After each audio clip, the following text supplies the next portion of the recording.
গেল বছর জুলাই মাসে আওয়ামী লীগ সরকার বিরোধী আন্দোলনে অংশ নিয়ে নিহত হন অনেকে। বৃহস্পতিবার তাদের স্বজনেরা শাহবাগে জড়ো হন হত্যাকাণ্ডের বিচার, শহীদদের রাষ্ট্রীয় স্বীকৃতিসহ 10 দফা দাবি বাস্তবায়নে। রাজধানীসহ দেশের বিভিন্ন জায়গায় আন্দোলনে শহীদ হওয়া পরিবারের সদস্যরা জানান, শুরুতে নানা প্রতিশ্রুতি দিলেও এর কোনোটাই সরকার বাস্তবায়ন করেনি। কেউ আমাকে খবর নিতেছে না, কোনোটা সমন্বয়ক আমাকে বাসা যায় না।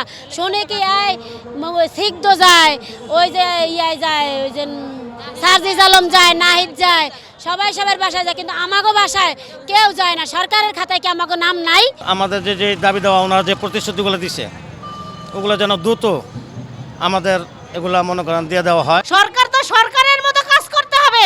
আন্দোলনে শহীদ হওয়া নিজের স্বামী সন্তান হত্যার দ্রুত বিচার নিশ্চিত করার দাবি জানান পরিবারগুলো।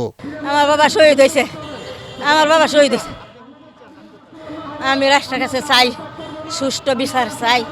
ছেলে তো গুলি খেয়ে মারা গেছে, আমরা কিছু পাইনি আন্দোলনে, যে মরছে আমরা 10টা টিয়া পাইনি। শহীদ কবরে হেল যদি না জিয়ারত করে আর শহীদের কবরে যে না বান্ধায় দেয় এই ডাক্তার ইনুস, আমরা এই রাজপথে আমরা রক্তের বদলে রক্ত দিব।